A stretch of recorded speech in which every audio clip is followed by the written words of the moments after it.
The ocean is massive and is one place we know very little about. There are so many terrifying things that go on down there. These are the top 5 scary ocean mysteries that remain unsolved. Coming in at number 5, we have the narwhal tusk. If any of you have ever seen the movie Elf, then you're familiar with the cute narwhal in the beginning of the movie, and that movie really brought narwhals to the public's attention and making this sea creature more popular than ever before, but so much about this creature is a mystery. In 1577, the English explorer Martin Frobisher led an expedition of 150 men to the northern Canada in search of gold, but they had come across something they had never intended, and that was the sea unicorn. The myth of the unicorn goes back centuries, and the business of unicorn horn trade was sustained through the Middle Ages and Renaissance by Vikings who killed the so-called sea unicorns, cut off their horns and sold them for an astronomical price. As European naturalists became more familiar with the world's animal, the myth of the unicorn faded, but mystery of the sea unicorn continued. Frobisher's discovery was actually what we know today as the narwhal, but the horn itself continues to be speculated by many. But the horn is apparently not a horn at all, but is a tooth. The relatives of narwhals include species like the beluga whales, orcas and dolphins, but the mystery remains of how did this massive freakish tooth evolve in this one specific species, after its ancestors branched off from whales with ordinary teeth. Many scientists and researchers debate about what this tooth is used for, and some suggest it's an acoustic probe, a rudder, an ice picker, or a spear for battling predators. These creatures don't make it easy for researchers to see them use their tusk for anything at all, so it makes many people continue to question it. Many have come up with many different theories about this so-called horn and what they use it for and why they have it. It has created a huge debate between researchers and scientists to this day, but no definite answer has come out to this day. In at number 4, we have the submarine disappearances in 1968. This is one giant mysterious situation, which is the disappearance of 4 submarines from 4 different countries in 1968. The USS Scorpion, a Soviet submarine K-129, a French submarine Minerve, and the INS Dakar went inexplicably missing over just a 5-month period, and the last 2 disappearing only 4 days apart. The exact causes of these sinkings remain unknown and remain a mystery over 50 years later. The INS Dakar was scheduled to arrive in Israel on January 29, 1968. When it didn't return, searchers went out to find it, but after a while there was no sign of the missing submarine. So the search ended on February 4th, and the 69-man crew was officially declared dead in 1981. The cause of the sinking was never determined, and theories say that either a mechanical or human error caused a catastrophic accident, or that the submarine snorkel was damaged after hitting another ship, causing it to flood. The Minerve was on the training operation in the Mediterranean on January 27, 1968, and when they were on their way home, the men were caught in a bad storm. When it was 30 miles away from the port, the Minerve made contact with the men on land and said it would port in about an hour, but an hour came and went, and the submarine had never returned. A frantic search was conducted with 20 vessels and aircrafts trying to locate the Minerve, but it was eventually called off on February 2nd when they found nothing. The K-129 with a crew of 98 descended on March 8, 1968, and almost 2 weeks into patrol on the North Pacific, the K-129 failed to send a scheduled radio message. The Soviets soon began a frantic search, and after 2 months of no sign of the submarine,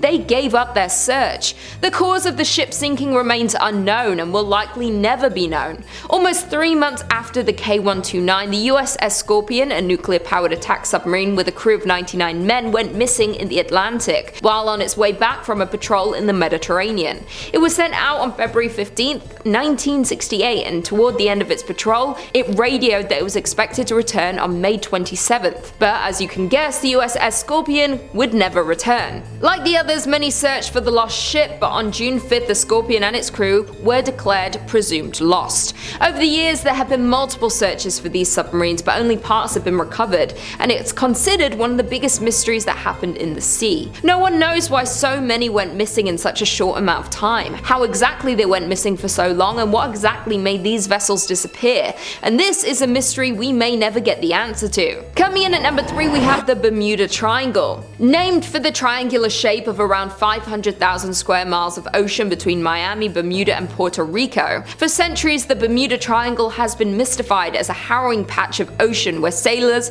and pilots are prone to lose contact with the natural world and disappear forever. Back when Christopher Columbus first sailed the area, he claimed to see a giant ball of light in the sky that crashed into the horizon and made it glow. Soon after, all sorts of strange events happened in the area, including several boats mysteriously disappearing, and in one incident in 1945, an entire entire squadron of US torpedo bombers vanished into thin air due to all these weird instances, giving this place the name the Devil's Triangle. The exact number of ships and airplanes that have disappeared is not known, but it's estimated that around 50 ships and 20 planes have been victim to the Bermuda Triangle, and many of these mysterious disappearances of these ships and planes have never been recovered. Many see the Bermuda Triangle as a real phenomenon and have multiple theories to try and explain this mysterious place, and some of these theories are human error, paranormal explanations, violent weather like hurricanes, the Gulf Stream, which is a major surface current within the ocean, methane hydrates, which is a form of natural gas that causes bubbles to form around the ship and ultimately sink it without warning. All of these are only theories, and the Bermuda Triangle to this day is the most notorious sea legend of all time. In at number 2 we have the Gulf of Mexico's Curse Shipwreck. An estimated 4,000 shipwrecks litter the seabed across the stretch of water, and the Gulf of Mexico is one of the wealthiest locations for maritime archaeology in the world. In February 2001,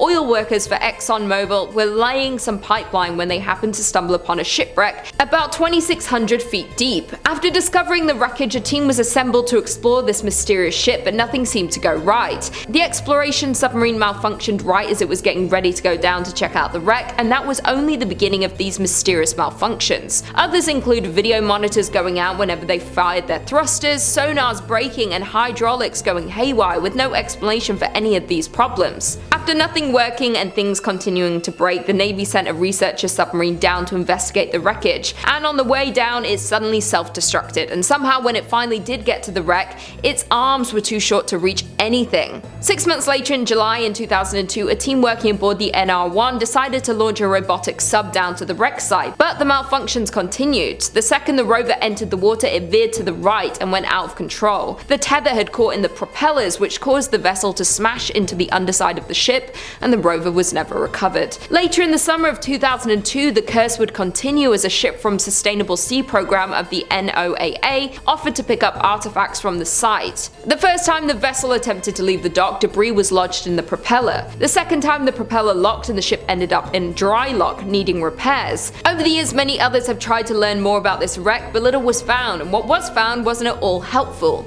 To this day, nothing has been able to get too close to the shipwreck to investigate and explore the phenomenon, and very little is known about this mysterious ship. Many believe the lives lost in the wreck continue to haunt the ship and will keep anyone and everything out of it at all costs. And finally, in at number 1 we have the unmapped ocean floor. This is truly one of the biggest mysteries, and humans' curiosity about the Earth's floor is centuries old. Much remains to be learned about the ocean, especially exploring the mystery of the deep sea. From mapping and describing the physical, biological, geological, chemical and archaeological aspects of the ocean and understanding their dynamics. For centuries, scholars believed the deep sea to be a lifeless place. Until the late 19th century, we've discovered there is a diversity of life and creatures living down there. Many researchers and divers had tried to dive and take submarines down to explore more of this unknown place, but it's very hard due to the extremely cold temperatures, the darkness, and the literally bone-shattering pressure that's more than 1,000 times that at sea level. In 2019, a retired naval officer, Victor Vescovo, set a new record as one of the deepest dives to date, reaching almost 36,000 feet down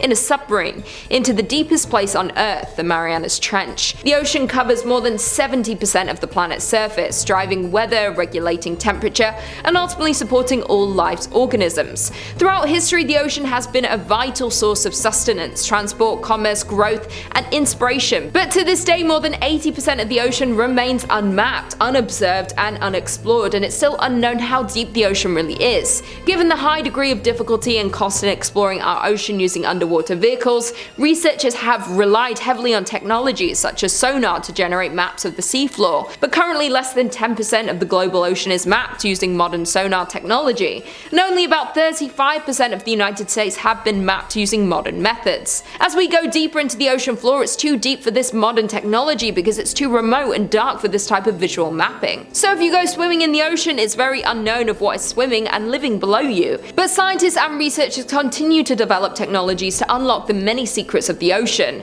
The NOAA is working to increase our understanding of the ocean realm. Well guys, there we have it. I will see you in the next video.